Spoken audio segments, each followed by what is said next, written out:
This is Flipping Junkie Podcast, episode 83.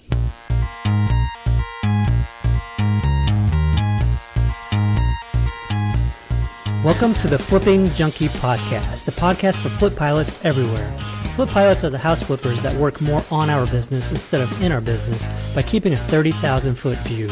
You're now part of this small group of house flippers that considers themselves flip pilots, that strive to build a life of financial freedom and time freedom so that we can spend more time doing what we love with who we love.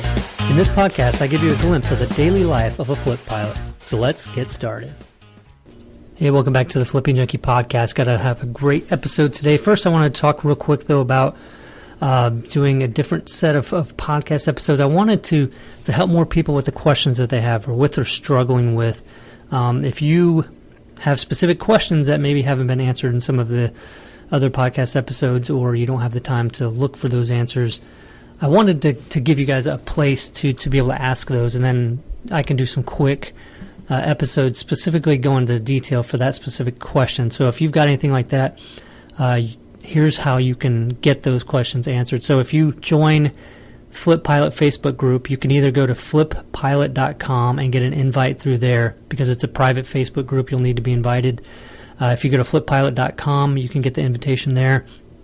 Or search on Facebook, just search for Flip Pilot Group, ask for an invite, and then we'll get you access into there. And so what I want to do, though, is just have you tag me in the question in the group, and it'll be, what is it? I think we're going to call it Just Ask. So put, maybe hashtag Just Ask, and then tag Danny Johnson in the post, and have your question on there, and I'm sure you'll get answers through the Flip Pilot group itself, and then I'll also put together a podcast episode if it's something that would warrant more than a couple minutes answer, so not just like a 2-minute podcast episode, stuff like that. So be sure to be a part of that group, and if you have any questions you've been looking to get answered, for sure, just go to the Flip Pilot group there and ask it there, get some answers immediately, and then we'll set up a podcast episode for Just Ask, and I'll answer those kind of questions, stuff like that. So great podcast today. I've got Cody.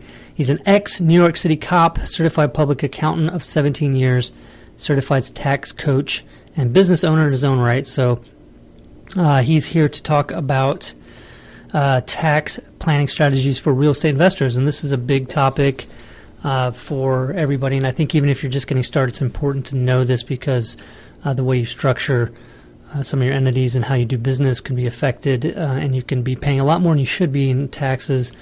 I've got Craig on the podcast. I really appreciate you being on the show, Craig. Thank you very much for having me.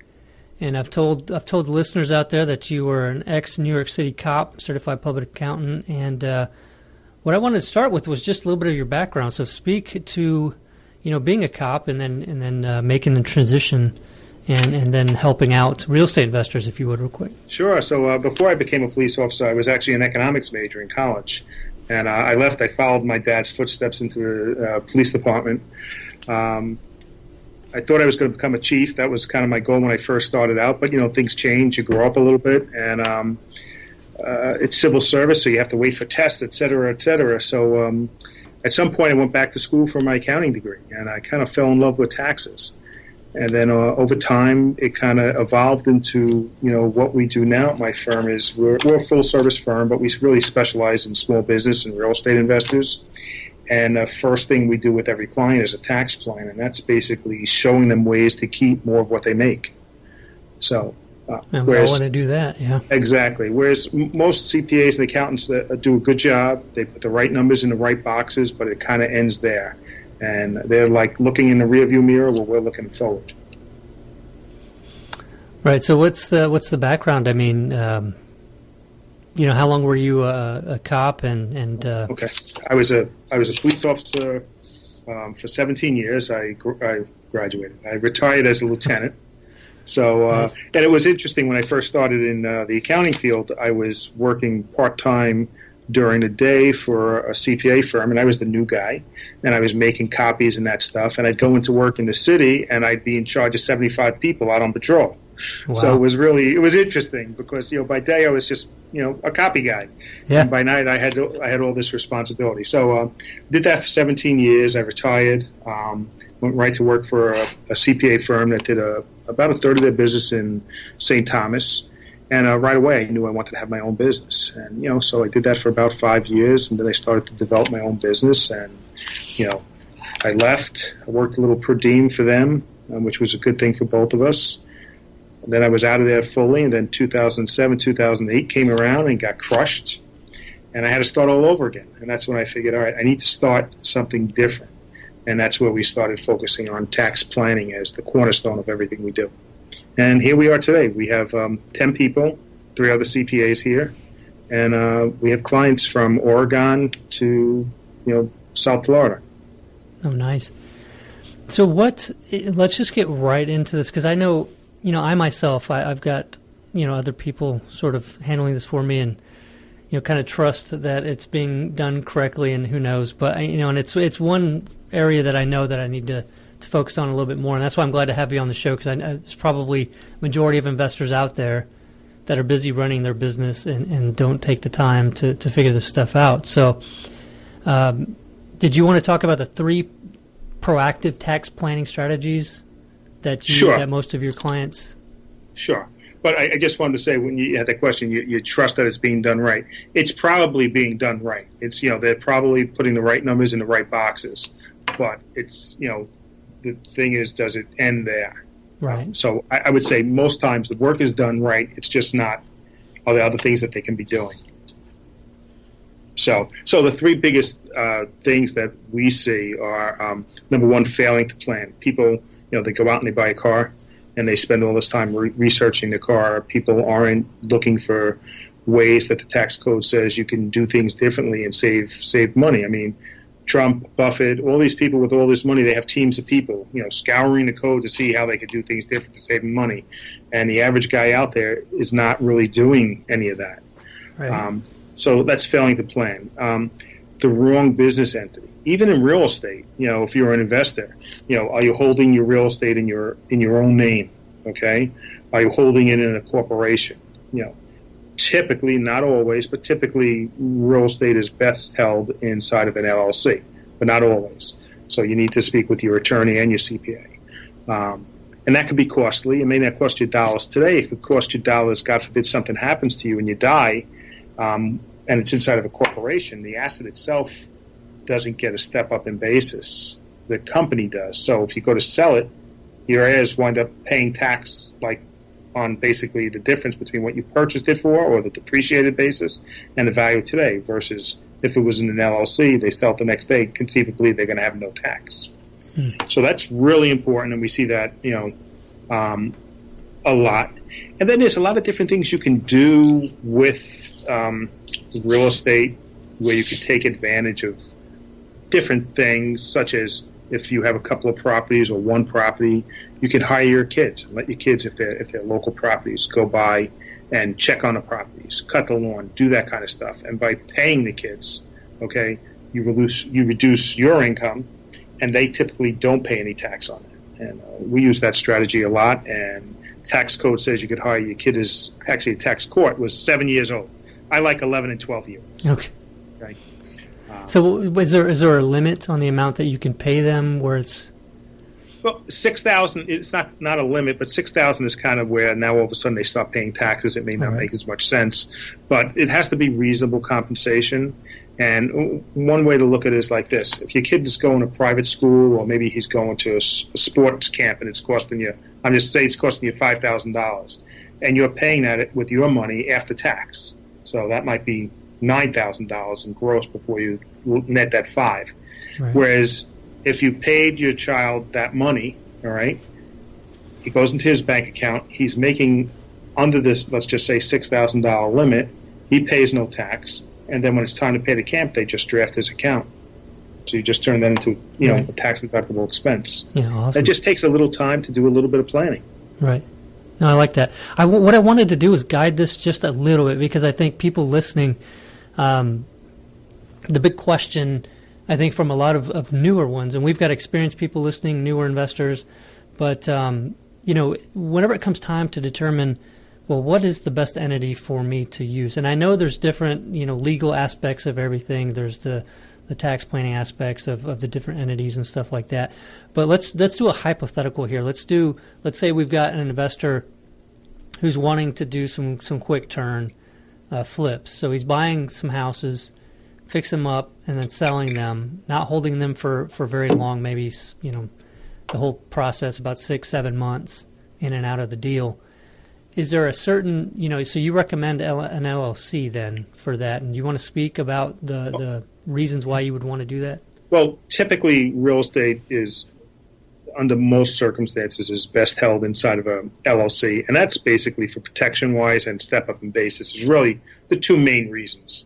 All right. When you're in the business of flipping, it's ordinary income. It's not long-term capital gains. It's short-term. And if you're really in the business of, it's actually ordinary income, not even short-term capital gains. And so mistakes I see with those kind of investors is treating it like it is short-term capital gains instead of in the business of. And when it's a short-term capital gains and you have all these expenses that may go into it, okay, operating expenses, not just the cost to remodel, but other operating expenses, those are subject to the 2% threshold on Schedule A on your tax return. They're also subject to alternative minimum tax. So if you make too much money, basically they get added back in and you don't get the benefit of them. So you're kind of getting squashed. But if you do it properly and you're actually in the business of, okay, like a trade or business, then you're not dealing with those 2% itemized type of deductions and you get the full benefit. And you're still short-term and ordinary income. So it's important that you document what you're doing so you can say, I am in the business of versus a short-term capital gain. And we had a situation like that where we saved somebody over $87,000 because they were reporting it incorrectly. Hopefully that answers that part of the question. Yeah, I think so. So you recommend the LLC, and then, I've heard, the LLC can be taxed different ways, right? So you can choose to be taxed as an S Corp or... Correct. So typically you want the straight pass-through LLC for real estate. You don't want to elect to be taxed as an S Corp or anything like that, because then you're back to the whole bunch of issues you have having real estate inside of a corporation. All right? Now, it's not a blanket statement, but more often than not, you're better off having your real estate inside of an LLC.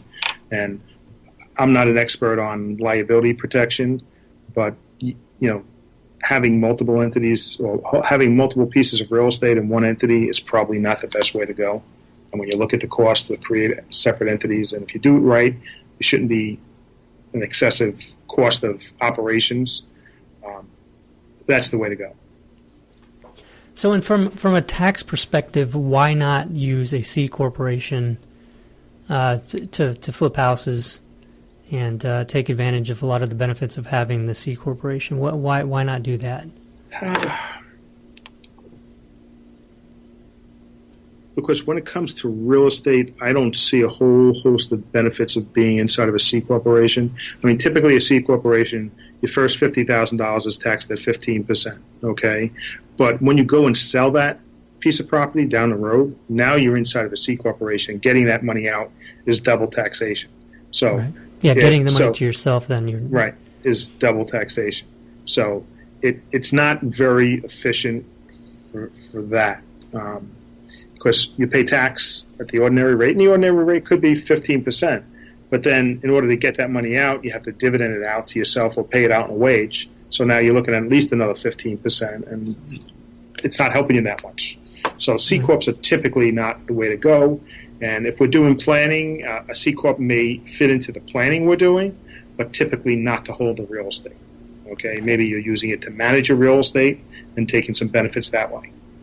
Okay. Now, if you're doing so, you're if you are a landlord and you're picking up rental properties, and like you said, it's not probably wise to have a lot of properties in one LLC.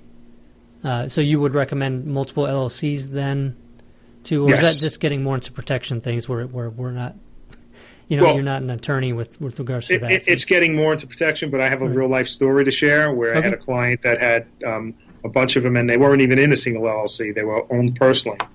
And she was sued for mold-induced injury, okay?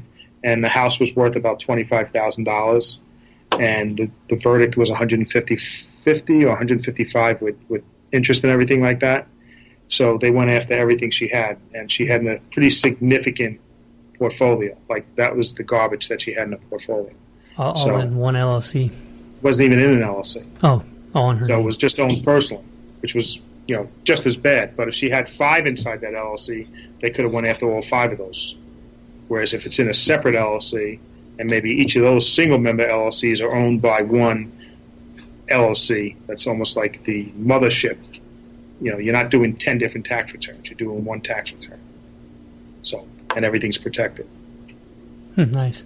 So, like I said, I'm not a liability expert, but I have a real life story that I see, and people say, well, we have insurance. Well, apparently, which the client found out, mold apparently has a cap on how much they'll pay for mold insurance on inside of a policy.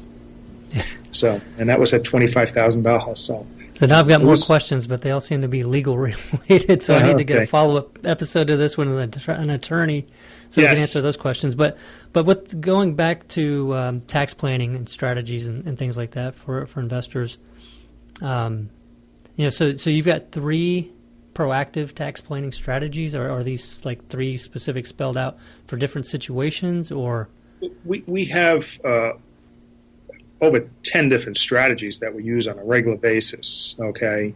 One of them we talked about is just planning, okay? Another one is like having the right entity. There's a whole host of other things we can do, and we're talking about the flipper, correct? We're not talking about the buy and hold. Right, yeah, mostly flip here, yeah.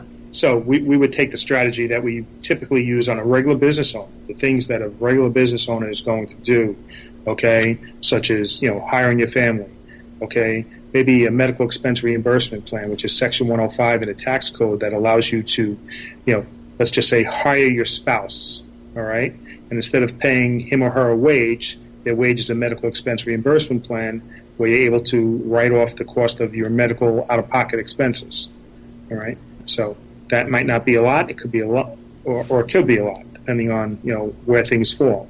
Then you have your home office, okay? If you're spending like 12 hours a week operating out of your home office doing something that's a principal activity, and that could be administrative work, you meet the qualifications. And once you have a home office, that opens up the gates for your home athletic facility, which could be a gym, could be a pool, all right, which is for the use of your employees. So now you start adding those expenses in there. So there's a lot of different things you can do as a flipper, or I call somebody that's flipping houses treated more like a regular business owner. All right. So let's talk a little bit more about the home office. What are the rules with deducting some of the like utility bills and stuff like that? I mean, is it based on the size of the home office as it relates to the rest of the house? Correct. There's like 2 different ways. The basic way is look at the square footage of the room versus square footage of the house, and then you get to write off, let's just say it's 8% of your utilities, 8% of your maintenance, 8% of your real estate taxes, which comes into play, even though typically you get your real estate taxes anyway. It comes into play if you're subject to AMT. It could be beneficial to have that 8% moved to the business. And then you have your home office, whatever you have going on there. You have your home athletic facility. Now you have your travel, because now you're traveling from your home office to another location, so that becomes deductible. So it opens up a whole, big world of different things you're allowed to do. And these are all, in a tax code. These are not gray areas. Right. So if you're going to do a home office, I guess move your desk into the biggest room in the house, right? Well, it has to be exclusively for you. So you can't do it in your bedroom. You can't do it in your living room and your dining room. You have to have an office that you use exclusively for carrying on your activities. Yeah. So time to move the sofa and the TV into the small room in the back of the house, and if it makes sense. All right. So, all right, great. So, what are the other different things that people can take advantage of that maybe you see most people sort of miss or don't take advantage of? So we talked about medical. We talked about the kids. If it is a flip, you could, trade or business. You can do a retirement plan, right? And then people can do self-directed retirement plans, and then they can work with, deal with loaning money to other investors that are doing work in real estate and stuff like that. Meals and entertainment. Those are the basic ones when it comes to a small business, unless we get into big numbers where we have to kind of do a couple of other things that might work. But the typical person that's a flipper, those are coming in and keeping track of your expenses. You'd be surprised how many people actually don't really track the expenses. What are they spending their money on? Because just like every other businessman that's out there, they're spending money. They're not documenting everything. They're not keeping the receipts, and then they try and reproduce things at the end of the year versus doing it on a regular basis. See, that's what I would do if I didn't have my wife. She's the one that keeps track of everything and gets mad at me when she sees the deductions in the bank account online and asks me what the heck that was for, kind of thing. But yeah, she's really good at keeping all that together. But let's talk real quick about the IRA, so the self-directed IRA kind of thing, because I think there's big benefits in this, and I think a lot of people aren't taking advantage of the benefits of doing this. So, what are the limitations? And I mean, can you speak very much on the arm's length transaction kind of stuff, like what to watch out for, how much you can contribute, all that kind of stuff? Well, if you have a self-directed IRA, you can contribute the whole thing into, let's just say, an LLC. All right.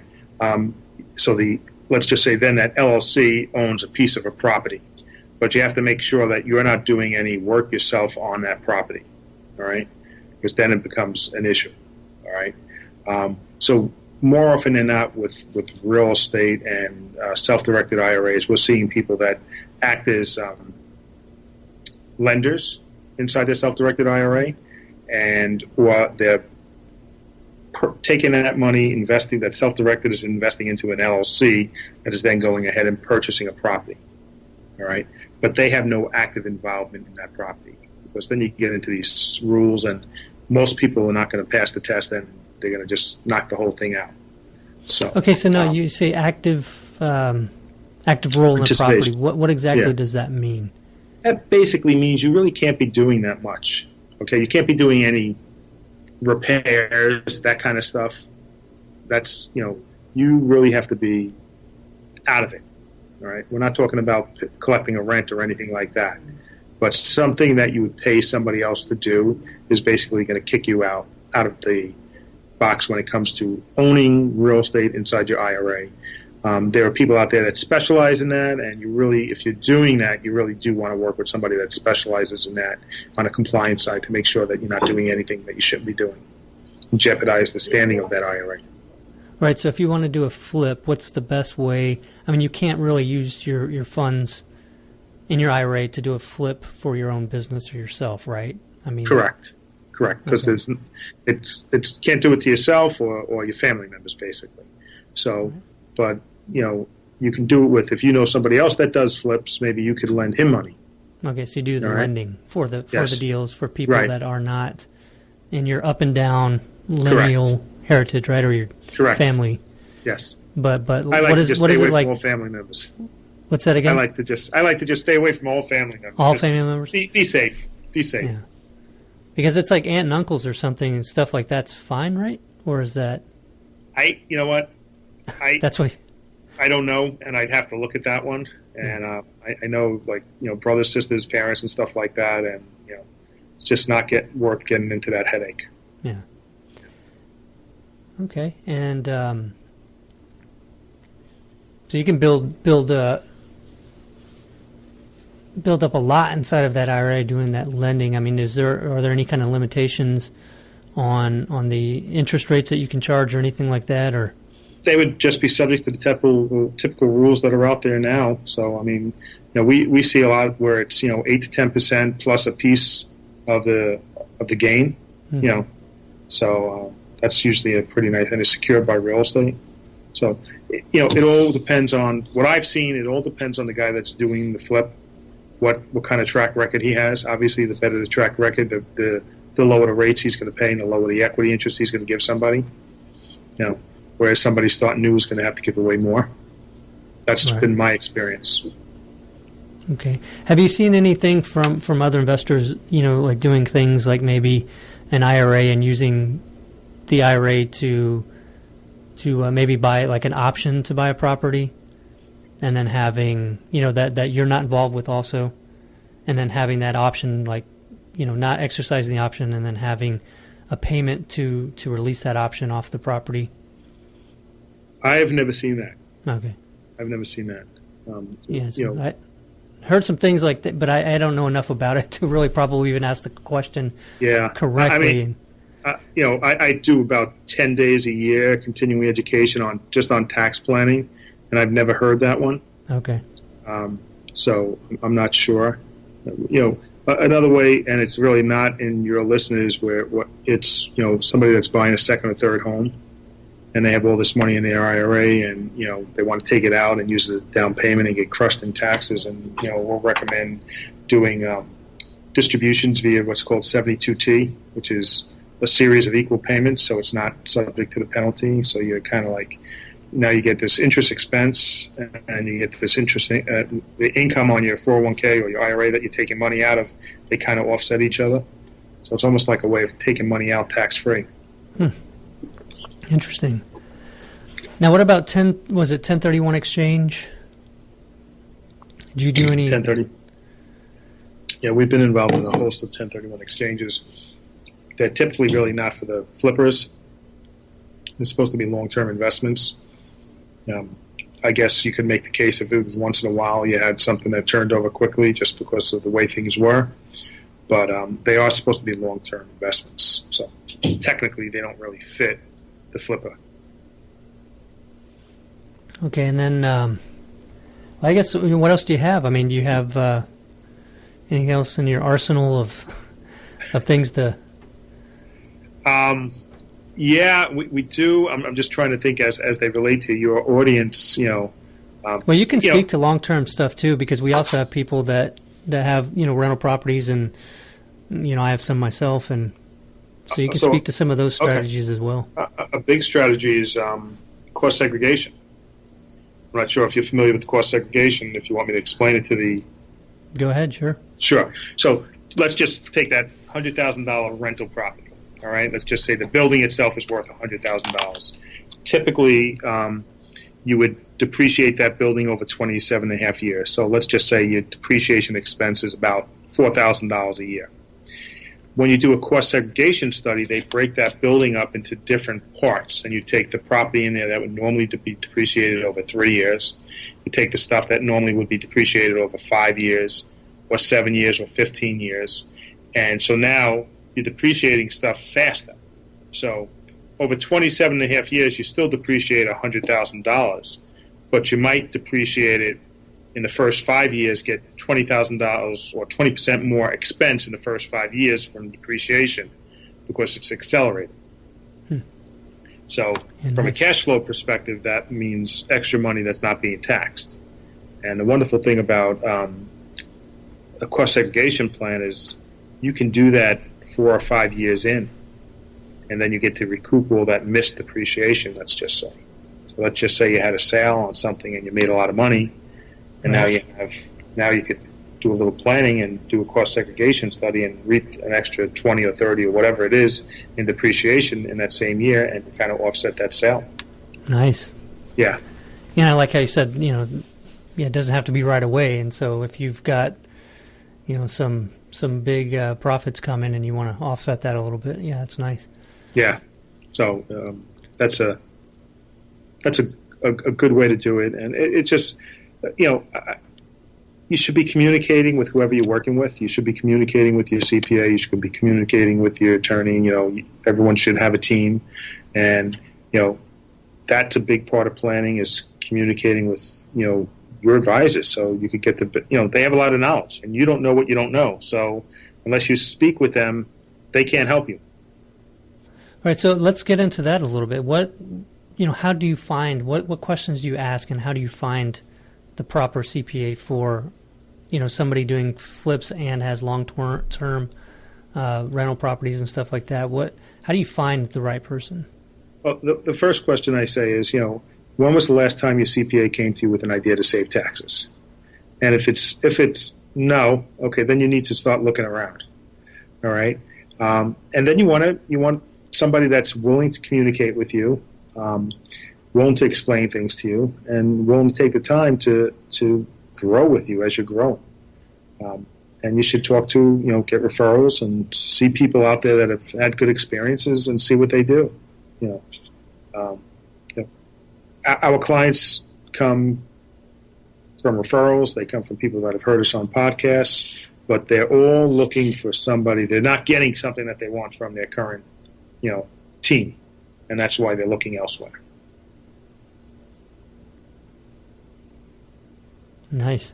Okay, so what is a certified tax coach? What do they do, and why do the real estate investors need one? Is that basically what you've been speaking on, or is there anything more to? Well, that's kind of what I've been talking about. I'm a CPA and a certified tax coach, so in order to become a certified tax coach, I had to do specific training, and then I go for ongoing training every year, and then I have webinars every month. And, like I said, I do about 10 days a year in continuing ed on tax planning alone. So that's easily twice as much as, most CPAs out there.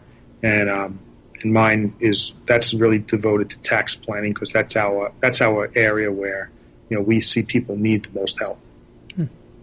So any changes recently that people need to be aware of, or maybe that might be coming down in the future? Obviously we're not sure what's going to happen in the future. I don't know if the administration is going to get anything done. As we speak today, I just saw something 15 minutes before the call that the new White House communications director is out. So I think that's going to make it hard to get policy changed. And, a 15%, income tax would be a wonderful thing for business owners and real estate owners, but I don't see that happening. That's my own opinion. And obviously, whoever you're working with should be aware of what's going on. And, they may not know every answer to every question you ask them, but they should be able to get you the answer. Mm-hmm. So anything recently that's changed that did happen that maybe some of your clients have been surprised by? No, because, like I said, we do a lot of communicating. When there's major changes, we let everybody know. We put out a weekly, little email blurb of different things going on. And if it's something that changes, we kind of like to tweak it into something entertaining, but so people get the message. But, there's some changes with depreciation that's kind of being phased out with bonus depreciation and stuff like that. But that's not going to affect most of the people in the real estate world so much. All right. So if we could, what would you say would be the biggest tax break for real estate investors to take advantage of? Do you have one that you would think would do the? I mean, depreciation and cost segregation can be huge. They can be huge. And then another thing you want to take advantage of if you are in real estate and not into flipping, and you have a lot of times people will accumulate these huge passive losses. Okay, if you could figure out a way to generate passive income, and sometimes there's if you have your own business, if you have another business, maybe there's ways to do that. So now you have this income that you're already getting, but you're coding it a little bit differently because you're setting it up a little bit differently. Now it's considered passive. Now you have all these passive losses that you could use to offset it. So do you want to take that expense this year, or do you want to wait 15 years until you sell it? I'd rather take it today. Right. Nice. So for anybody out there that wants to find out more from you, how would you recommend they either get into contact with you, or do you have something that they can read or? Sure. They can contact us, but we're offering a copy of our book, The 10 Biggest Mistakes That Cost Business Owners Thousands. And if you go to our website, which is www.craigcodyandcompany.com/flipping junkie, I believe you're going to have that in your show notes. They could actually request a free copy of our book, and we'll mail that to them. Email is craig@ccodycpa.com. Our phone number is 516-869-4051. And just feel free to drop us a line. Nice. And we'll have that in the show notes as well. So if you are driving and can't write all of that down, just go to flippingjunkie.com/83. This is episode 83. So it's flippingjunkie.com/83, and we'll have the audio for this and then show notes with that information in there as well. Is there anything else you'd like to share before we close? I think that's about it. But you should just make sure you're communicating with whoever your advisor is. That's really important. That's going to save you the most amount of money. So if you're not hearing from them, you need to contact them and say, hey, yes. Here's what I'm doing. Anything I can do to... Right. And if they don't have the right answers for you, look around. Yeah. Right. Find somebody else. So. Well, thank you so much, Craig. We appreciate it. Thank you very much for having me. I appreciate being on your show. Yeah, no problem. All right. Have a great day. You too. Take care. Bye. All right. So another great episode, and just wanted to reiterate really quick about the Just Ask podcast series I'm going to be doing. So I want to answer specific questions that you have. So if you have questions maybe generated by this podcast episode or previous ones, or you're just stuck on something in your flipping business and would like to get some input, by all means, join the Flip Pilot Facebook group and just tag Danny Johnson, me in the question, and include hashtag Just Ask. And we'll be doing Just Ask podcast episodes for questions that require a little bit more in-depth answering. And people in that group are just awesome. You guys are incredible. Tons and tons of people. We've got over 1,000 people already in the group, and it's just growing like crazy, and everybody's helping everybody. So I appreciate it. You guys are all awesome. So thanks for being a part of that in the Flip Out Facebook group.